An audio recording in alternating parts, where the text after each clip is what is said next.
भात लागवड केलेली आहे, काय अनुभव सांगा? आज इकडे रावसाहेब देसाई कृषी विद्यापीठाच्या भात संशोधन कृषी केंद्रात कर्जत इथे येऊन एकूण या संशोधन केंद्रात काय सुविधा आहेत, इथे कुठच्या प्रकारचं संशोधन होत आहे आणि कशा प्रकारे राज्यातील शेतकऱ्यांना चांगली माहिती, चांगली बियाणं देण्याचं कार्य या संस्थेमार्फत होत आहे, ते काम पाहण्यासाठी आज मी स्वयं इकडे आलेलो आहे. इकडे मुंबईतून जवळजवळ अनेक असे विद्यार्थी, मुंबईतले शाळेतले विद्यार्थी इकडे आलेले आहेत आणि शेती संदर्भातली माहिती त्यांना प्राप्त करून देण्यात येत आहे. अशा एकूण मुंबईत शहरात वाढलेल्या मुलांना शेतीबद्दलची माहिती देऊन निसर्गासंदर्भातली माहिती, निसर्गातून उत्पन्न कसं निर्माण होतं ह्या संदर्भातली माहिती ही अत्यंत उपयोगी अशी हा कार्यक्रम कृषी विद्यापीठामार्फत इकडे राबवण्यात येत आहे आणि ह्या सगळ्याचा अनुभव घेण्यासाठी मी स्वयं आज इकडे आलो आहे. सर, तुम्ही स्वतःनी भात लागवड केली आहे, काय अनुभव आहे तुमचा? भात लागवड करणं मला वाटतं ही निसर्गाने दिलेली सर्वात मोठी देण ही मनुष्याला आहे.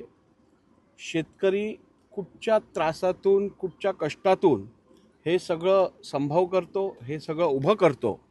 ह्याचा अनुभव आम्ही यापूर्वीही, मी स्वतः शेतकरी कुटुंबाचा असल्यामुळे घेतलेला आहे, पण अनेक वर्ष मुंबईत राहिल्यानंतर आपली नाळ परत एकदा आपल्या शेतकरी बांधवाबरोबर, आपल्या बळीराजाबरोबर जोडली जाणं आणि त्याला होणारे त्रास असतील, त्यांना होणारे प्रश्न असतील, या सगळ्याची उचित माहिती प्राप्त करून एक लोकप्रतिनिधी म्हणून त्यावरती आपल्याला उपाययोजना करण्यात अधिक सुविधा प्राप्त होते आणि म्हणूनच असा अनुभव घेण्याची संधी प्रत्येक लोकप्रतिनिधींनी घ्यावी, शहरातला असो, ग्रामीण भागातला असो.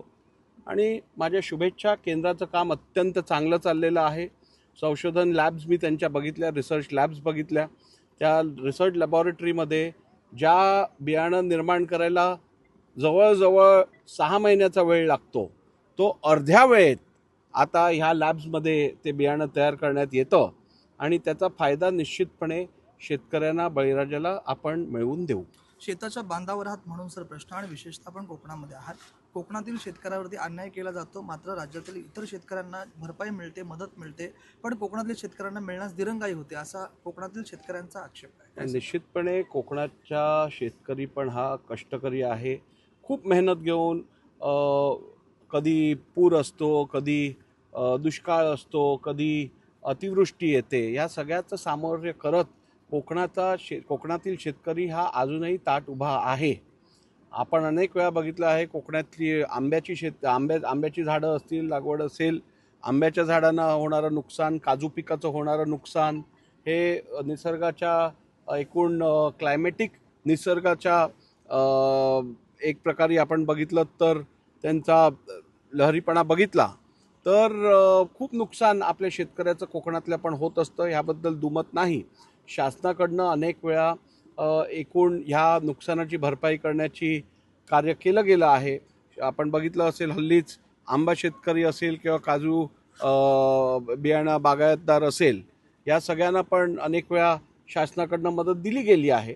पण जर का ह्यात कुठे कमी पडत असेल तर निश्चितपणे विधानसभा अध्यक्ष म्हणून निश्चितपणे ह्यावरती उचित कारवाई करण्यासंदर्भात मी लक्ष घालीन. सर, 6 जुलैच्या महापुरामध्ये भात शेतीचं प्रचंड नुकसान झालंय आणि त्याचे अजून पंचनामे झालेले नाही. जर का कुठे दिरंगाई असेल तर निश्चितपणे शासनाचं लक्ष आकर्षित करून आपण शेतकऱ्यांना न्याय मिळवून द्यायचं काम करू. सर, कर्जतसह इतर परिसर MMR क्षेत्रात येत आहे, ज्या भागात मोठ्या प्रमाणात डेव्हलपमेंट होत आहे, त्यामुळे भात शेती कुठेतरी कमी होताना दिसते, भात शेतीचं उत्पन्न घटतं. आपला देश आणि आपल्या देशाची अर्थव्यवस्था ही कृषीप्रधान असल्यामुळे कृषीवरती विशेष लक्ष देणं अत्यंत आवश्यक आहे. आणि जसा जसा कालांतराने वेळ पुढे जात आहे, आपण बघितलं आहे आपलं SGDP किंवा GDP मधला जो ॲग्रिकल्चरचा रेशो आहे तो दिवसेंदिवस घटत आहे आणि सर्व्हिस आणि मॅन्युफॅक्चरिंगचा वाढत आहे.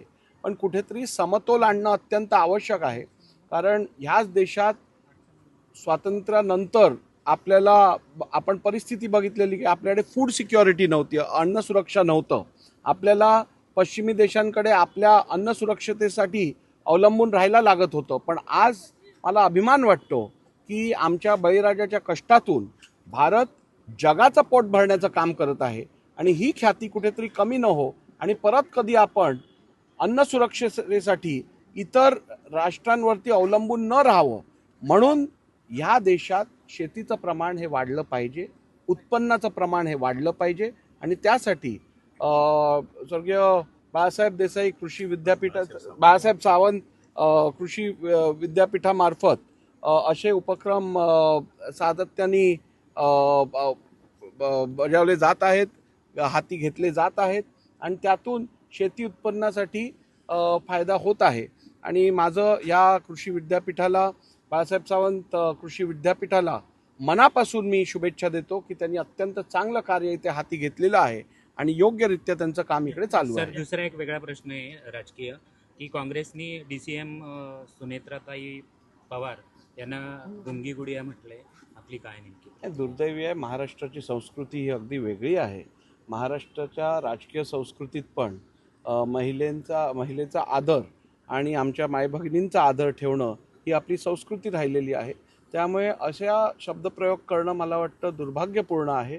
आणि ज्यांनी कोणी असा शब्दप्रयोग केला असेल त्यांनी निश्चितपणे खेद व्यक्त करणं अपेक्षित आहे. सर, दुसरा एक महत्त्वाचा प्रश्न, राज्यभरामध्ये खड्ड्यांचं साम्राज्य निर्माण झालेलं आहे, याकडे आपण कसं बघताय? आपला देखील आजचा कार्यक्रम 11चा आहे, मात्र आपल्याला देखील पोहोचण्यासाठी वेळ झालेला आहे. नाही, मला वेळ झाला कारण मला थोडा निघायला पण वेळ झाला. मुंबईत काही कार्यक्रम होते, ते उरकून निघायला इकडे यायला मला थोडा उशीर झाला. पण एकूण कर्जतमध्ये आत्ता मी जेव्हा फिरलो तेव्हा अत्यंत चांगले कॉन्क्रीटचे रस्ते दिसून आले. होय, खड्ड्याचं प्रमाण हायवेवरती असेल किंवा इतर भागांमध्ये वाढलेलं असेल, परंतु आपल्याला माहिती आहे मुंबईसारख्या शहरांमध्ये आता मोठ्या प्रमाणात कॉन्क्रिटायझेशनचा प्रोजेक्ट घेतलेला आहे. जवळजवळ 600 किलोमीटरपेक्षा अधिक मुंबईमधले रस्ते कॉन्क्रिटाईज केले जात आहेत. त्याचप्रमाणे आता आपण मुंबई गोवा हायवे बघितला असेल तर मला वाटतं अगदी माणगावपर्यंत तर मी बघितलं आहे कॉन्क्रिटायझेशनचं काम बऱ्यापैकी पूर्ण झालेलं आहे आणि लवकरच हा गोव्यापर्यंतचा जो हायवे आहे तो कॉन्क्रिटाईज होणार आहे. आपण त्याचप्रमाणे बघितलं तर आता आपल्याकडे फ्रीवे आहे, आपल्याकडे हा जो हायवे आहे मुंबई पुणे हायवे आहे, एक्सप्रेसवे आहे, त्याचं पण मोठ्या प्रमाणात कॉन्क्रिटीकरण झालेलं आहे. मिसिंग लिंकसारखा अत्यंत महत्त्वपूर्ण प्रकल्प शासनाने पूर्ण केल्यामुळे प्रवासातला वेळ कमी झालेला आहे. त्यामुळे शासनाचे प्रयत्न आहेत की जास्तीत जास्त सुविधा हे रस्त्यावरती प्रवास करणाऱ्यांना देण्यात यावेत. आणि मला वाटतं काही काळात, काही वर्षात आपल्याला महाराष्ट्र संपूर्णपणे कॉन्क्रिटाईज रस्त्यांमधनं घडून आलेला दिसेल. आणि आपण आत्ताच बघितलं असेल गेल्या अधिवेशनात आपण पणन रस्ते पण शासनाने जाहीर करून त्या संदर्भातली योजनाही जाहीर केलेली आहे. आता त्यामार्फत गावातले छोटे शेतावरती जाणारे रस्ते जे आहेत ह्यांचा पण विकास होणार आहे. त्यामुळे शासन पूर्णपणे गंभीर आहे या विषयात आणि येणाऱ्या काळात आपल्याला पणन रस्ते असतील, महामार्ग असतील अथवा शहरातले रस्ते असतील हे सगळे चांगल्या परिस्थितीत दिसतील. खड्ड्यांमुळे सर बळी गेले त्याबाबत आपण काय सांगाल? निश्चितपणे खड्ड्यांमुळे जर का कोणाचा जीव गेला असेल ते अत्यंत कुठच्याही प्रकारे कोणाचाही जीव जाणं हे अत्यंत दुर्भाग्यपूर्ण आहे. कुठच्याही विकसित देशाला किंवा प्रोग्रेसिव्ह देशाला हे शोभणारं नाही आहे.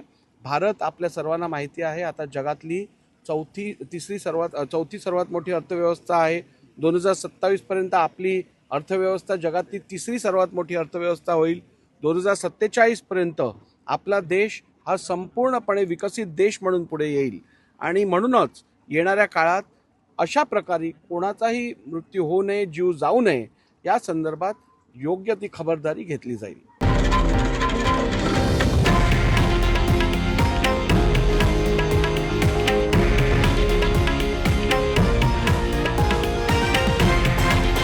हे आहे देशातील नंबर 1 न्यूज नेटवर्क आणि आपण पाहत आहात TV9 मराठी, एकमेव.